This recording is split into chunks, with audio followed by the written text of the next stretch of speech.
Up in the crowded stands, they could feel the impact of the early hits. Dunn went in for a shoulder charge. But nobody was as big a hit with Parramatta fans than Brett Kenny. Gives it to Kenny!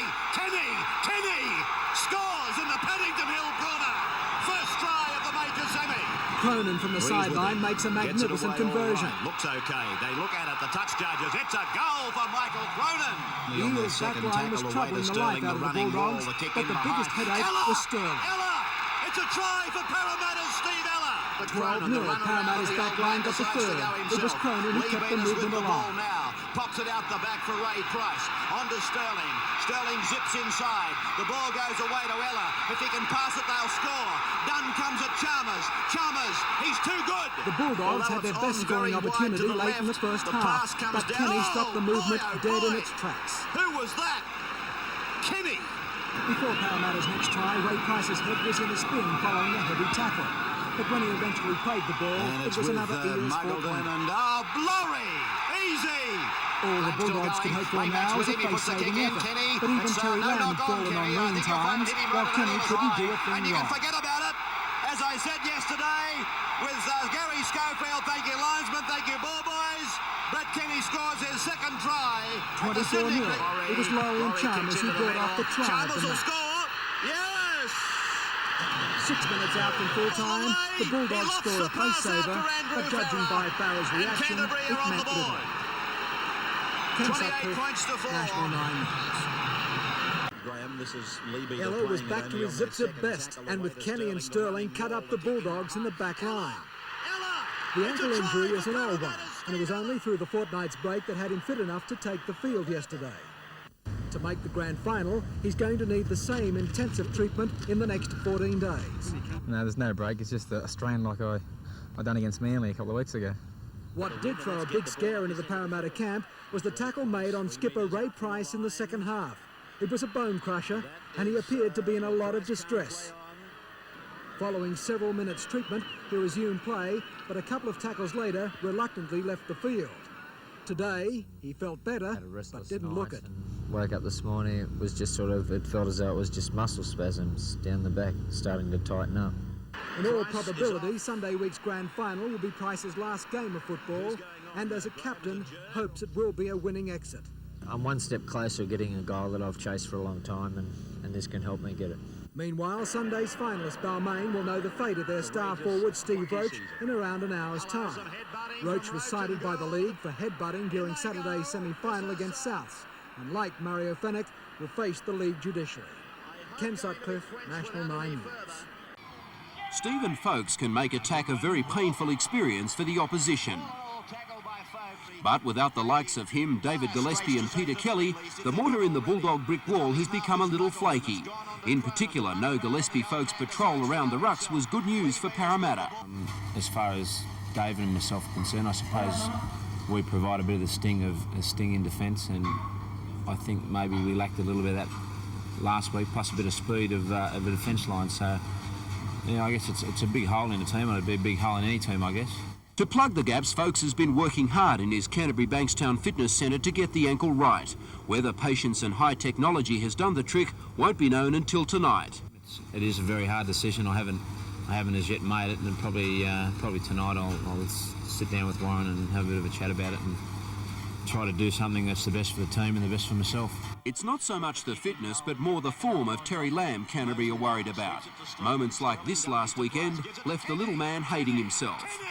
Scores in the Paddington Hill corner. Just in my mind, I think that when I let Brett in for his first try, to me, I felt like I let the team down, and I just tried to fix it up as the game went on, and I think it went worse. When Lamb finally did work a little revenge on the Parramatta defence, it was too late, and worrying about the Eels has taken a back seat to a Tiger outfit running hot. Well, they say no one can win from the 5th position, but the way Balmain are going, they're going to have a good chance to do it. Tim Sheridan, National 9 News.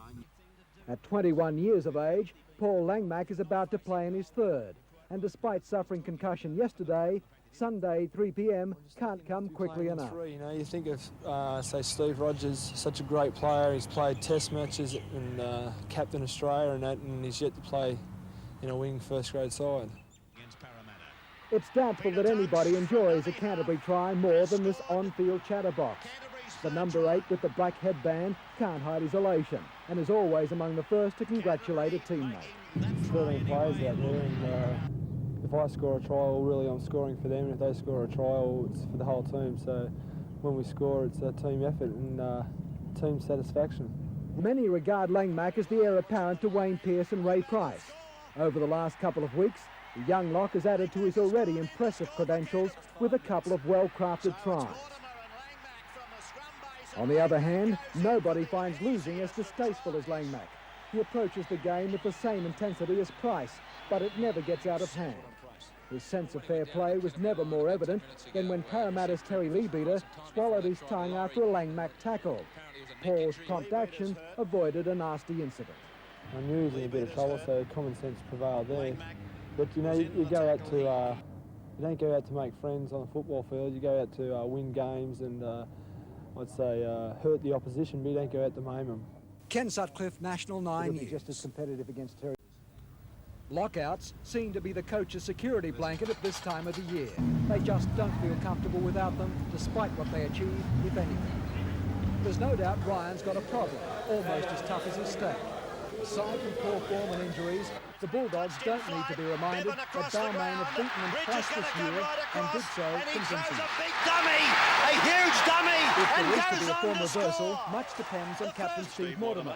And he's convinced saying to the there referee, won't be a repeat of last week's performance against Parramatta. I think it won't be too hard to turn around last week's performance. I think because we didn't play that well last week, I think enthusiasm and sticking to our game plan. We can do those two things. It'll put us well on the way to making it a great game. For the Tigers, it's been a punishing week. The training has almost been cruel. Seems all the good wins have not altogether impressed their hardest taskmaster, sideline skipper Wayne Pearce. But if we can improve the way we start off games, then I think we'll be a really good show. When it comes to picking a winner, grand final coach John Money provides little insight. But I've just got the gut feeling that they've been premiers for the last 2 years, Canterbury, and if they hit their straps, and well, you know, I lean a little bit towards Canterbury, but you know, usually ifs don't win football games, and Canterbury's form hasn't been that good. Today at Parramatta Stadium, Paul Taylor convinced Money he was over a shoulder injury and will be the Eels fullback next Sunday. Mick Delroy moves to the wing with Tony Chalmers on the reserve bench. Mark Laurie didn't train, but he's in no doubt, while the same cannot be said about Steve Ella. Midweek will determine whether he can play with that troublesome stress fracture of the ankle. Ken Sutcliffe, National 9 News. The deal ties up 23-year-old Lindner for the next 3 years. It's reported he was offered more money to join East, but preferred to play with Parramatta instead. Lindner, an optometrist, will set up business in the district, but that will almost certainly have to wait until after the Kangaroo Tour. Parramatta officials are reluctant to say he is a replacement for the long-serving Ray Price, who still won't confirm his playing future. Coach, I think Linda's a very good player. I think he'll go very well with this club. So, you know, no matter what I say or do, he's also a good second rower. Definitely staying is coach John Money. Today he agreed to a unique 3-year contract, under which his company will not only be responsible for all 3 grades and training staff, but the club's promotional activity. Perhaps it'll be a new trend. Jack Gibson does something very similar to what we've set out to do. At training, Money's men are bristling with confidence. Except for Steve Ella, everyone's got a clean bill of health. But it's expected Ella will pass a fitness test on Thursday night. To keep the players on a high, the Parramatta coach invited Super Wallaby coach Alan Jones along for a motivation session. Earlier in the day at the East Leagues Club, George Piggins was named as Coach of the Year, an award voted on by his peers. In his first season as coach, South Sydney finished second on the premiership ladder. But Piggins felt today's award should have gone to North Sydney's Chicka Norton. They did an exceptional job, and it's unfortunate they ain't going to keep him there for next year by the looks of things. I just hope maybe they'll have a change of mind and keep him. Ken Sutcliffe, National 9 News. In brilliant sunshine, suspended Tiger player Steve Roach played the game from the sideline, while out in the middle, late Canterbury inclusion Peter Kelly was in early trouble. But soon the Bulldogs had settled into a steady pattern that had them 6 points in front. Mortimer and Langmack worked the oldest trick in the book. And Langmack goes in for the easiest of tries. The Bulldogs were beginning to methodically carve up Balmain, whose defence around the rucks was again suspect. Lamb sees an opening. He went between Marquito and Seranan. Gale is chasing. Lamb kicks over the head of Jack. Coming fast is Hagan. Oh, it's touch and go. Balmain badly needed a change of fortune, and it was Gale who provided it, thanks to Peter Kelly's kick. Here goes Gale. This is the break Balmain were looking for. Canterbury in front 9-4. Then after a passage of no-nonsense football, Mortimer sets up brother Chris. The kick across the ground. Pressure, pressure. It's a try. Canterbury in front 15-4 at the break. The Tigers didn't stop trying, but nothing was coming off against some watertight defence. Gale, he pushed off one. It was not the same story for Gale's opposite, Steve Mortimer. Mortimer, he's over. Warren Ryan was now prepared to smile 22-4 in front. The Bulldogs were now mopping up with ruthless efficiency. And Dunn gets a ball back inside for Lamb. What a great try. For Frank Stanton, it was time to think about 1987. But Gary Jack wanted something a little better to reflect on. He's running hard. Sigsworth won't catch him. Jack has run around him and gone on to score. As the minutes ticked by, the Bulldogs' intensity faded. They'd run up the points when it mattered. Balmain hadn't. The only good news out of today's game for Balmain, Jack, Roach, Seranan and Alliance had been included in the Kangaroo train-on squad. Later in the Bulldog dressing room, a determined Terry Lamb spoke about his performance. There's a bloke that we're going to play next week. I thought made a fool out of me, and that was the last time anybody was going to make a fool out of me, so I went out there to do my best. Ken Sutcliffe, National 9 News. In the blue and white corner is Mark, getting ready to hook for a Canterbury hat-trick of grand finals. In blue and gold is Jeff, 15 months older and almost as many kilos heavier, Parramatta's barrel-chested express train. But what looks like football's answer to Family Feud is really lost in the speed of the modern game. Neither has much time to worry. The beauty of this blood story is in the off-field exchanges. Yeah, you tend to forget about it, but you know, sometimes when I see him taking the ball up, you know, I just want to sort of get in there and tackle him, yeah. He said he'd love to go, you know, race across the field, know it was you, and bring you to the ground. Do you feel the same way? I couldn't catch him. You know, if the opportunity comes and he happens to cross my path, well, I'll certainly, I'll do my job.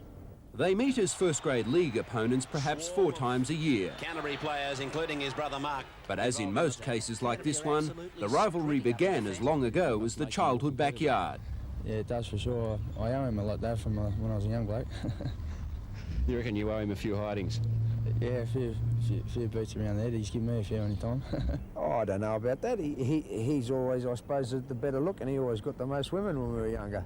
I've played when we were younger kids. We used to play chess and snooker and drafts and cards, and mate, that guy's the best cheat in the world. I've never beaten him in anything. The whole family, in fact, will be there this weekend, and typically their mother wants nothing more than for both of them to survive intact. Yeah, well, I hope I'm just a little bit more healthier than Mark. Tim Sheridan, National 9 News. As Ella said later, it takes quite an injury to keep anyone out of a grand final. The real question was how much pain the stress fracture was going to cause. Tonight there was little sign of any discomfort, and Ella confirmed the week's rest had done the trick. It's improved 100%, and I'm quite confident. Meanwhile, the recent good form of referee Mick Stone has won him the whistle for this Sunday's big match. The league favoured him over Kevin Roberts, veteran of nearly 300 first-grade matches, including the last 3 grand finals. There could have been a game involved. I may have been relegated on a particular match, but I'd rather keep those thoughts in myself. The match Roberts refers to was a brutal semi-final encounter between Souths and Balmain a few weeks ago. Whether or not it swayed the league, Stone of late has been hard to fault. I don't think there's any controversy involved. It's just the choice of one referee over the other. Selection was indeed the key word in Wayne Pearce's life today. In front of a crowd at Redfern Oval that included Australian Rugby League officials and the team doctor, Pearce went through a searching fitness test on which his Kangaroo Tour fortunes rested. Having already made a miraculous recovery from major knee surgery and with a clearance from his own specialist, Pearce was hit, tackled heavily again, and generally mauled by 2 of the biggest men in the game, Les Davidson and Martin Bella. What do you reckon? Is he all right or not? Oh, he's as good as any, yeah. But it was in the sprinting, where a slight stumble was noticed, that Pearce failed to satisfy the team doctor. To the shattered Australian vice-captain, it was just one man's opinion against another. Well, the ARL doctor, I suppose, felt that, you know, he couldn't take any risks at all, and I'm sure my specialist felt that he wasn't going to take any risks either. So there's a little bit of a contradiction there. But Tim Sheridan, National 9 News. In the land of the bulldog, it's not a bad week to have 4 legs and a tail. The canine coiffurers are doing a roaring trade as the local mutts get their fur fluffed for the big day. Hopeful their team will show a little more pace than this dog. Across the road, sales of the once-a-year coloured cakes have run shop assistants off their feet. This and here, this and there, you know, we couldn't keep up, and I had to tell the bakers to make more. At Parramatta, the big sell is also on. Everything from what an eel fan should be wearing this weekend to a chemist's cure, perhaps for football fever. But by far the slickest was to be found outside his shop. Look at the sheet sets. You will never see them at this price again. No, but you'll see Parramatta win again. Yes. Out around Parramatta, they're hoping that by 4:30 p.m. Sunday, this man will have a premiership. Since taking over from the legendary Jack Gibson, coach John Mooney has known the feeling of being second best on the big day. Only a few days ago, he signed a new contract with the Eels. There's more than a year's work it's at stake, you know, possibly it's a career's work that's at stake. So Mooney freely admits learning a little from his opposite number. Out of the enormously talented Canterbury ranks, Warren Ryan has a faultless record of churning out premierships. Walk of honour. At the moment, he's on a hat-trick. It's just a contest. It's down to one game now, and it's just this year's premiership. That's all I see it as. Warren Ryan's already won 2 competitions. I haven't won any, so I'll be looking for my first. Give us a break, was it? Yeah, take it easy on us. For the final word, the man who loves to back a winner. The flair of the Parramatta backline carrying them through to a narrow victory. Tim Sheridan, National. How was that, Peter? Good, thank you. Splendid judgment. Thank you. Sterling trained this morning for the first time in 3 days. It was a closed session, so it was impossible to ascertain his condition. I just had a bad day Wednesday more than anything else, but the last couple of days have been okay. Having played 2 games in a month, Sterling and his teammates might just feel the pinch tomorrow if the heat of the past few days persists. Still, 3 wins from 4 this year, and the white-hot form of Brett Kenny should compensate, although the champion 5'8" doesn't expect to have it all his own way this time round against Terry Lamb. It is very hard playing against him, and every time I do play against him, I sort of liken it to playing against Wally Lewis in a State of Origin game. All Terry Lamb is hoping, strange as it may sound, is that Kenny is now playing at his peak. I hope so, because geez, it'd be hard to get over top if he's going any better. For both sides, there'll be no shortage of motivation, the Bulldogs chasing their 3rd premiership title in a row, while Parramatta would like to farewell its greatest warriors. Ray Price and Mick Cronin, both are expected to announce their retirement tomorrow. It's a decade since the pair met. Price went on to become one of the game's greatest competitors, Cronin its greatest ambassador. I don't think he's ever badmouthed anyone, has he? Nick Crow, he's just an all-round great person. How he is on the paddock, he's a champion as a footballer, he's a champion as a goal kicker, and as a person, he's also a champion.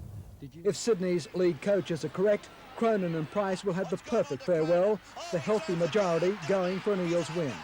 Oh, I've tipped Parramatta slightly, Ken, I think. Forced to make a decision, it'd have to be Parramatta because their overall speed. Stick with Canterbury. For no great reason, I think they're both good sides.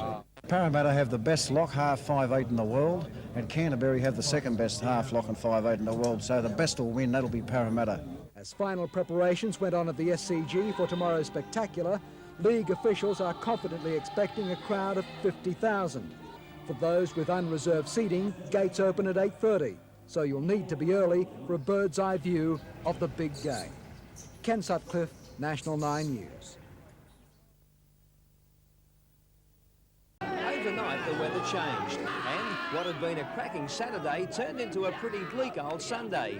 Yet, there they were as usual, camped outside the SCG in the traditional pre-grand final ritual. As the sun came up, some took shelter from the early morning drizzle, some caught up with the last-minute footy predictions, and some left no doubt where their feelings were. At the St George Leagues Club, the annual grand final breakfast, where the Prime Minister indicated while he may have given up the booze, he still doesn't mind looking at pretty girls. As always, he tipped the working class favourites. I've gone for Parramatta just slightly. Opposition leader John Howard, a Canterbury man, topped off what's been a fairly ordinary week for him by turning up at the breakfast late. Meanwhile, at the SCG, the queues began to form and excitement began to mount despite the weather. Then, before the gladiators came out to do battle, it was time for the circus. The theme, a tribute to our heroes.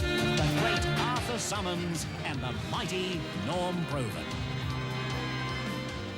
A late arrival only 30 minutes before the match after his car had been held up by a traffic pile-up at Bulli, Mick Cronin. And now it was time for the kick-off. As out they came, first the Parramatta Eels. Michael Cronin! Then Canterbury chasing their third successive premiership.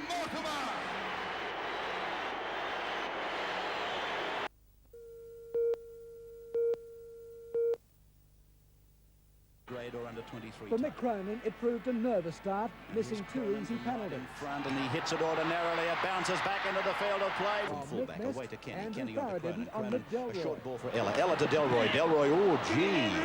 But for all that, away now it goes to Sterling. Sterling puts the kick in. It's a big in goal. Sigsworth has it. Oh, it's a try!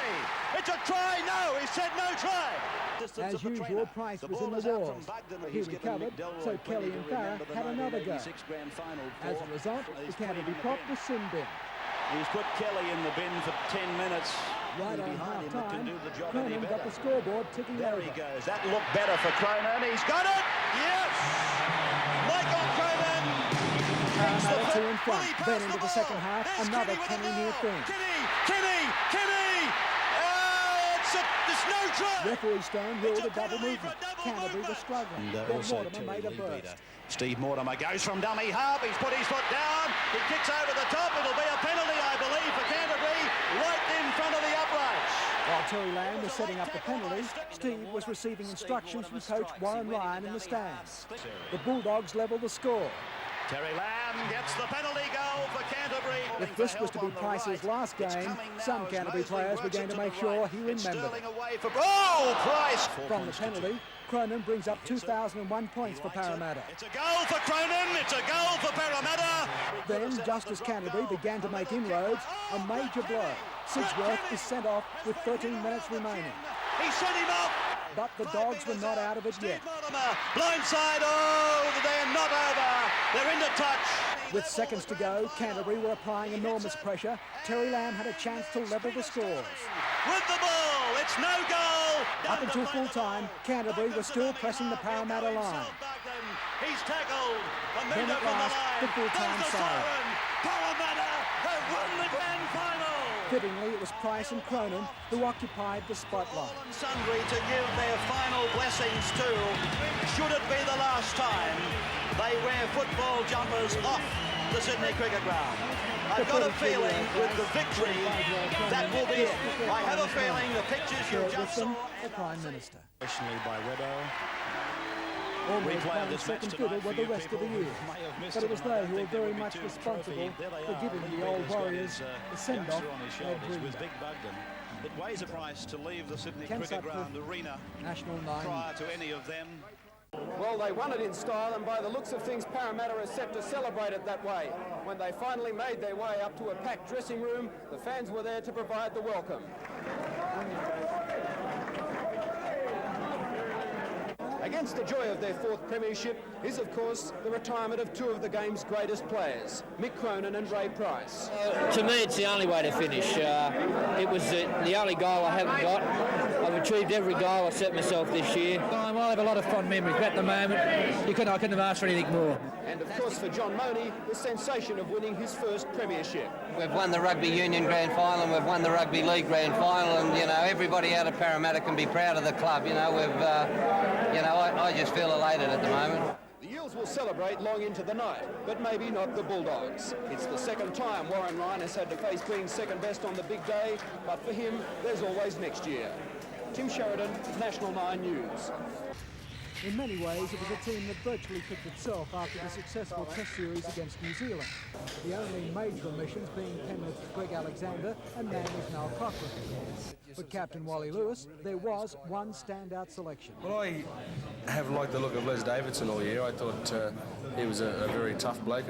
While Canterbury's Paul Dunn, Chris Mortimer and Terry Lamb looked worse for wear, you couldn't hide the grin on North Sydney's Martin Bella, the man originally from Alligator Creek near Mackay in Queensland. You start playing football at 6 years of age and this is what you aim for, and 16, 17 years later you make it. Well, it just doesn't seem real, you know. Yesterday, Queensland's Bob Lindner got married. He found out at the wedding reception of his selection. Well, I shot down here this morning, and so that was a honeymoon night, you know. One night, that's the end of it. That's the end of that. So, a very understanding wife. For Parramatta fans, the honeymoon continued after yesterday's grand final win.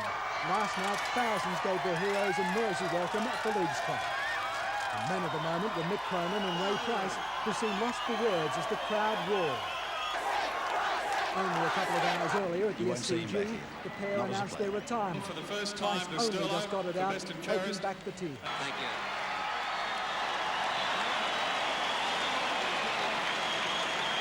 you. From the international ranks of rugby union, long-haired and full of determination, he became Mr. Perpetual Motion, the Warrior.